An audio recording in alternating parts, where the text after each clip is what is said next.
Hello everyone. In this video, I'm going to show you how to render jewelry in Blender. So without any further ado, let's get started. So rendering jewelry in Blender requires more than simply placing a ring or necklace in front of a camera. So metals such as gold, silver, platinum, titanium, along with gemstones like diamond, etc. like that, rely heavily on accurate lighting, realistic materials, proper camera settings, and high render quality. So I'm going to show you how to complete process of creating a good jewelry renders in Blender.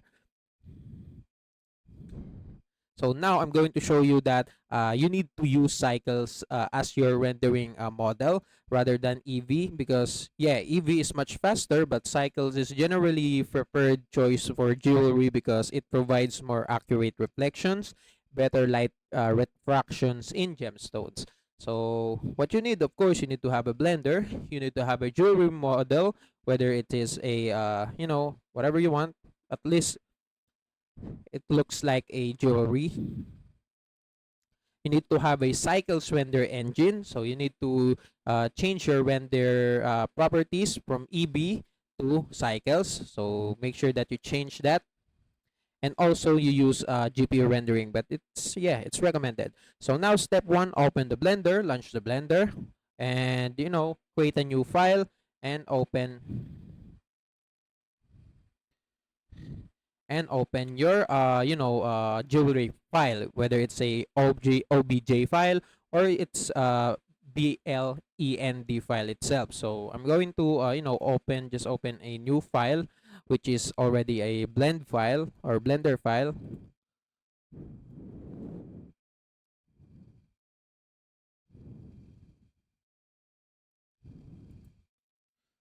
So right here, as you can see, I will click this one. This is the folder that I have downloaded that includes a blender file for jewelry. So I'm going to open this one.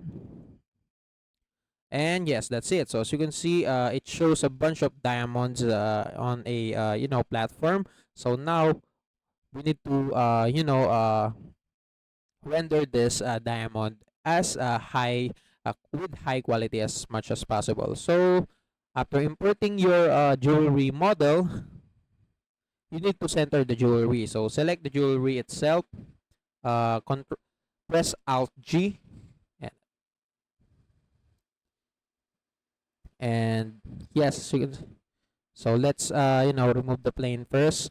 So now as you can see, the jewelry is already centered at the origin. So this is the most important part.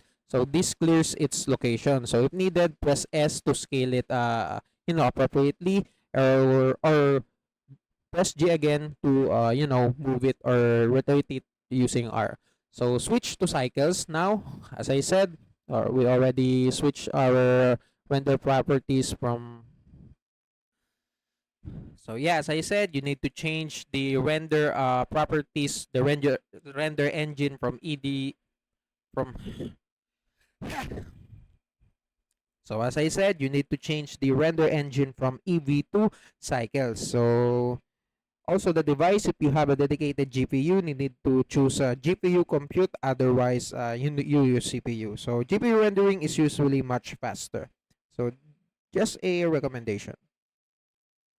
So now we need to set up a studio background. So professional jewelry photography often use white background, black background, gray background, but it's up to you. So if you want, you can just create a white floor. So I already have a white floor that is being hidden. So this one right here. So after adding the floor, you need to create or add an HDRI. So HDRI create realistic reflection on polished metals. So you need to open the world properties right here. Just scroll up. You see this world properties right here. Click the yellow circle beside, and under color go to and texture, go to environment texture right here, and choose your dedicated HDRI if necessary. So rotate the HDRI if necessary until the reflection look pleasing on the jewelry. So yeah, that's it. So make sure that you have an HDRI in terms of EXR file. Now, even with an HDRI, additional lights can improve the render. So you can just, click Shift A again. Need to, press Shift A again. Go to light right here and click area and place one on top of the diamonds and right there or above the jewelry, and you can just duplicate there it using shift the button. So now you can just create a key light.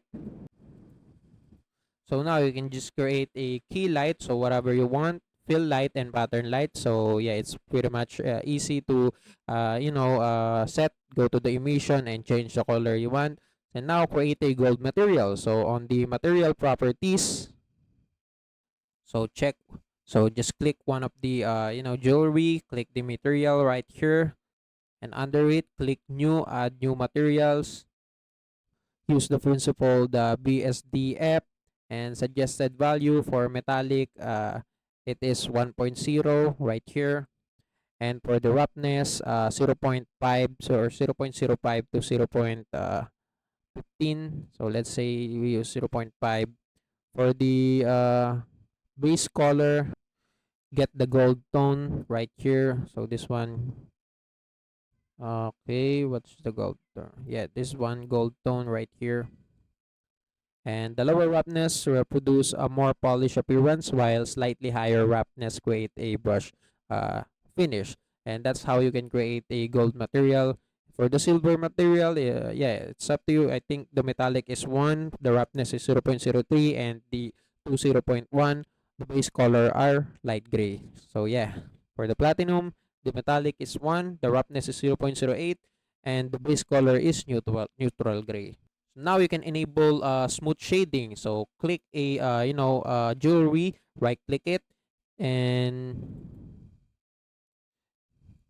after that click shade smooth right here. As you can see, if necessary, enable auto smooth or use the appropriate smooth shading option available in your Blender version to preserve sharp edges when needed.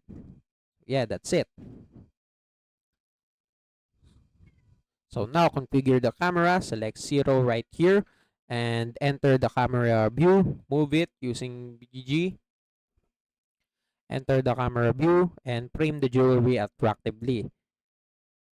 So now you can just go to the output properties, go to recommended resolution, make sure that is 1920 pixels to 1080 pixels, and that's up to you. And after that, you can just click render and after that, you can just click render and you're good to go. And that's it. That's how you can render jewelry in Blender. And also that's it for today's tutorial. If you want more, please like, subscribe to our channel, and thank you for watching.